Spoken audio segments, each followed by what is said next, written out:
बहुत वक्त पहले एक खूबसूरत गांव था जिसका नाम शांति नगर था। लेकिन गांव के एक कोने में मौजूद एक प्रासरार झील ने लोगों के दिलों में खौफ का साया डाल रखा था। लोग कहते थे कि जो भी उस झील में तैरने जाता कभी वापस नहीं आता। गांव के बुजुर्गों का मानना था कि झील के अंदर कुछ तो है जो झील में आने वालों को शिकार करता है। एक दिन गांव का किसान रामो अपनी धोती बांधे झील के पास जाने की तैयारी कर रहा था। रामो की माँ उसे रोकती है। बेटा, इस झील के करीब मत जाओ। ये जगह मनहूस है। माँ, ये सब बस पुरानी कहानियां हैं। ऐसा कुछ नहीं होता। मैंने अपने दोस्तों से वादा किया है और मैं कल झील में तैरने जा रहा हूँ। कुछ भी नहीं होगा। मैंने खुद अपने आंखों से देखा है कि कितने लोग यहाँ से कभी वापस नहीं लौटे। बेटा, ये झील सादा नहीं है। मैं नहीं चाहती कि तुम भी इन लोगों की तरह गायब हो जाओ।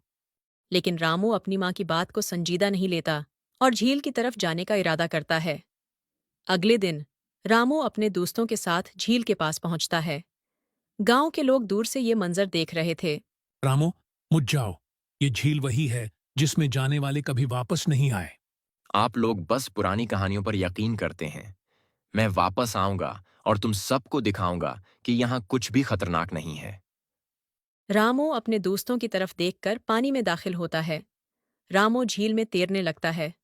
अचानक झील के पानी में एक अजीब सी हलचल होती है। पानी की सतह पर एक खूबसूरत चेहरा नमोदार होता है। वो मरमड्ड थी जिसका ऊपरी हिस्सा इंसान का था और नीचे से वो मछली की मानंद थी। उसकी आंखों में गहरी चमक और दलक्ष मुस्कुराहट थी। तुम तुम कौन हो? रामू, तुम मेरे जाल में आ चुके हो। क्या तुम्हें डर नहीं लगता? मैं इस झील की मुल्का हूँ और जो यहाँ आता है वो कभी वापस नहीं जाता। रामो खौफ से पीछे हटता है, लेकिन मरमड्ड ने उसे अपने जादुई जाल में जकड़ लिया। रामो चीखता है, लेकिन कोई उसे बचाने वाला नहीं था। रामो के दोस्तों ने जब देखा कि वो गायब हो गया है, तो वो खौफजदा होकर गांव वापस भागे और गांव वालों को बताया। गांव के लोग गुस्से और खौफ में थे। सबको मालूम था कि मरमड ने एक और जान ले ली है। रामो की माँ जार व कतार रोती हुई झील की तरफ भागी। गांव के लोगों ने फैसला किया कि अब उस मरमड को खत्म करना जरूरी है।